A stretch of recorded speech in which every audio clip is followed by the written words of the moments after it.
సుమన్ టీవీలో మీ business promotions కోసం ఈ కింది నెంబర్ను సంప్రదించగలరు.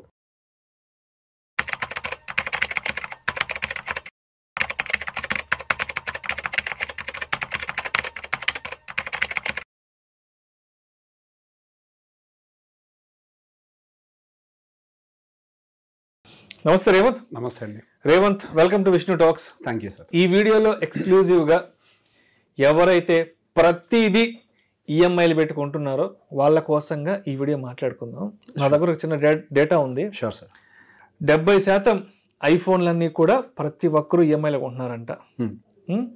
80% మంది కార్లన్నీ కూడా ఈఎంఐలు కొంటున్నారు. 60% మంది హోమ్స్ అంటే ఇళ్ళన్నీ కూడా ఈఎంఐలను కొంటున్నారు. ఒక చిన్న ఉద్యోగం వచ్చిన వెంటనే ఓ 20,000కో 30,000కో 40,000కో ఉద్యోగం వచ్చిన వెంటనే ప్రతి ఒక్కరూ డెట్ ట్రాప్లోకి వెళ్ళిపోతున్నారు. అంటే వాళ్ళకి తెలియకుండానే వాళ్ళు ఒక డెట్ ట్రాప్లోకి విరుక్కుపోతున్నారు. అంటే ఉద్యోగం వచ్చిన వెంటనే ఒక కాస్ట్లీ ఐఫోన్ కొనియాలి, ఉద్యోగం వచ్చిన వెంటనే ఒక కాస్ట్లీ కార్ తీసేసుకోవాలి, ఉద్యోగం వచ్చిన వెంటనే 1 కోటో 2 కోట్లు పెట్టి ఇల్లు కొనాలి. సో ప్రతి ఒక్కరూ ఈ డెట్ ట్రాప్లోకి వెళ్ళిపోతున్నారు. కాబట్టి ఒక సాధారణ మధ్యతరగతి వాడు చేసే ఎక్స్పెన్సెస్ లయబిలిటీస్ ఎలా ఉంటాయి, ఒక రిచ్ మైండ్ సెట్ ఉన్న వాళ్ళు చేసే ఎక్స్పెన్సెస్ లయబిలిటీస్ ఎలా ఉంటాయి, ఒక్కసారి డీటెయిల్గా చెప్పగలరు? సో ఇప్పుడు మీరే చెప్తున్నారు ప్రతి ఒక్కదాన్ని ఈఎంఐలో కొంటున్నారు అని చెప్పి. ఈఎంఐలో కొంటున్నారు అని అంటే అది మనం ఎఫర్ట్ చేయలేనిది. ఎఫర్ట్ చేయలేని దాన్ని అప్పు చేసి మనం కొంటున్నాం. ఇది ఎందుకు చేస్తున్నాం? మనం రిచ్గా కనపడటానికి, స్టేటస్ చూపించుకోవడం, అంతే కదా. అంతకు మించి ఇంకో రీజన్ లేదు కదా. కేవలం చూపించుకోవడం కోసమే. ఇప్పుడు ఫోన్ కొనాలి అని అంటే మనం అప్పు చేయకుండా 15-20 వేల రూపాయల ఫోన్ కొనగలిగితే అదే కొనుక్కోవచ్చు. కానీ ₹1,00,000 వరకు ఎందుకు వెళ్తున్నాం? చూపించుకునే ప్రయత్నం చేయాలి కాబట్టి. అంటే సొసైటీలో నేను కూడా గొప్పగా బ్రతుకుతున్నాను అని చూడండి. ఎవరికి చూపించాలనుకుంటున్నారు? ఇది పెద్ద ప్రశ్న. మీరు ఎవరికి చూపించాలనుకుంటున్నారు అని అంటే, మీకు ఒక అవసరం వస్తే నీ మొహం మీద తలుపులు వేసేవాడికి, నీతో తిరిగేవాడే నిన్ను మోసం చేస్తాడు వాడికి, నీకు ఎటువంటి సమస్య ప్రాణం మీదకి వచ్చినా కానీ నిన్నటి దాకా సో కాల్డ్ బెస్టీ అని తిరిగిన వాడు ఫోన్ కూడా ఎత్తని వాడికి, ఇట్లాంటి ఒక మనుషులకి మీరు చూపించుకోవడం కోసం చేసే పనులు ఇవన్నీ. చిన్నప్పటి నుంచి మనకు ఒక మాట చెప్తూ ఉంటారు, ఏదైనా మనకు ఉన్న దాంట్లో కొనుక్కోవాలి అని. ఇంకొక మాట కూడా చెప్పేవాళ్ళు, మనకు ఉన్న దాంట్లో బతకాలి అని. సో బేసిక్ ఇక్కడ కొంచెం మాటను అర్థం చేసుకునే ప్రయత్నం చేయాలి. ఎంతకాలం మనకు ఉన్న దాంట్లో బతకాలి అని చెప్పేసి మనం కూడా చాలాసార్లు మాట్లాడుకున్నాం. కానీ ఇక్కడ పాయింట్ ఏంటి అని అంటే, అది మనం సంపాదించే పాయింట్లో మాట్లాడాం. ఎంతకాలం మనం ఉన్న దాంట్లో బతకాలి, రూపాయి సంపాదించుకొని మెట్టు ఎక్కి మన లైఫ్ని అప్గ్రేడ్ చేసుకోవాలని చెప్పాం. కానీ మనం అప్పులు చేసి ఒక వస్తువును కొనాలన్న పాయింట్ ఆఫ్ వ్యూలో ఎప్పుడు మాట్లాడింది లేదు. దీనివల్ల ఏం జరుగుతుంది? మనకి లేనిది ఉన్నది అని ఊహించుకొని, అంటే మనకు లోన్ ఎలిజిబిలిటీ ఉంటే ఆ లక్ష్యం మనది అని ఊహించుకొని మనం దాన్ని వాడుకొని అప్పుకొని ప్రతి ఒక్కదాన్ని ఇది చేసుకుంటున్నాం. ఐఫోన్లన్నీ 70% ఫిగర్ చెప్పారు కదా, 70% of the iPhones are EMI. అది డిప్రిషియేటింగా ఎసెట్టా లేకపోతే ఒక లయబిలిటీయా? సెల్ ఫోన్ అనేది ఆబ్వియస్ గా డిప్రిషియేటింగ్, అదొక లయబిలిటీ, అంతే కదా. సో జీవితంలో ₹1 పెరగని దాని మీద మీరు అప్పు చేసి పెట్టుబడి పెడుతున్నారు. ఇక్కడ మీరు ఒక మాట అడిగారు సార్, ఇక్కడ మధ్యతరగతి వాళ్ళు ఎలా ఆలోచిస్తారు, ధనవంతులు ఏ విధంగా ఆలోచిస్తారు అనేది. ధనవంతులు అనేది డబ్బున్నోడు ధనవంతుడు కాదు. ధనవంతుడు మిడిల్ క్లాస్ అనేది మైండ్ సెట్, మన పర్సెప్షన్, ఆలోచన ధోరణి. ఎగ్జాక్ట్లీ అది. సో మనం ధనవంతుడు అవ్వాలా పేదవాడు అవ్వాలా ఏంటనేది మన ఆలోచన.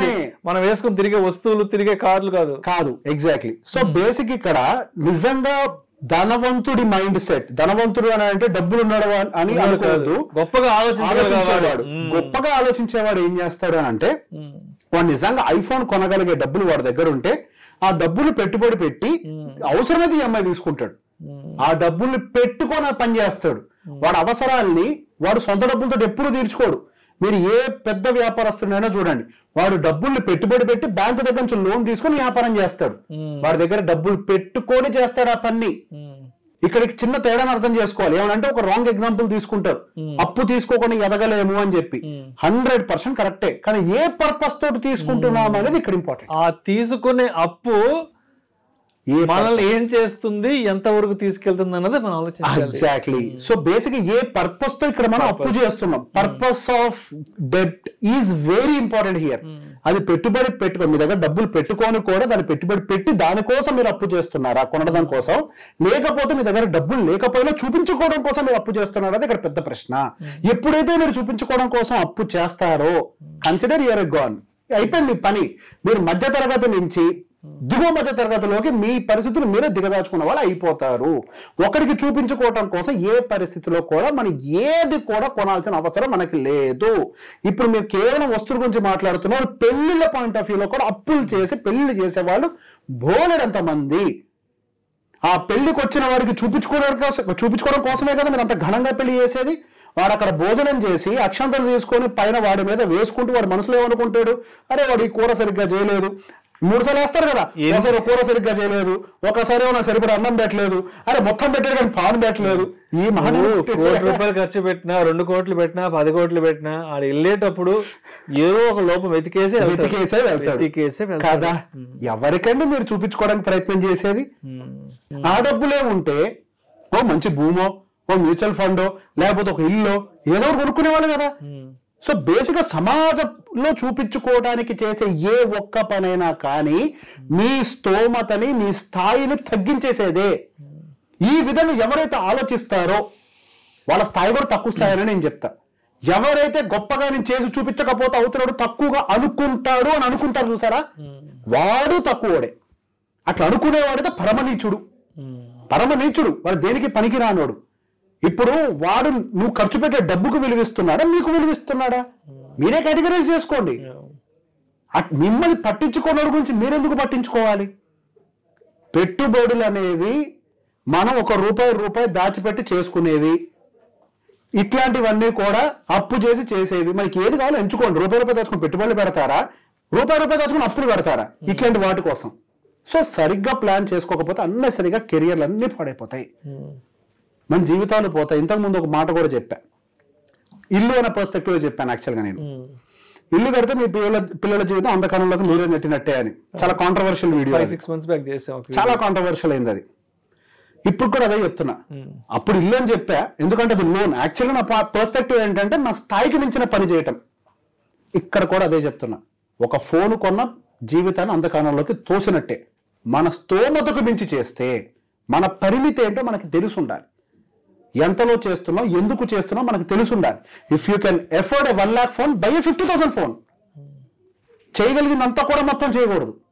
మరి భవిష్యత్తుకు కూడా మన ఖర్చులు కావాలి కదా. You have to buy tomorrow also కదా. ఉండాలి కదా మీ దగ్గర.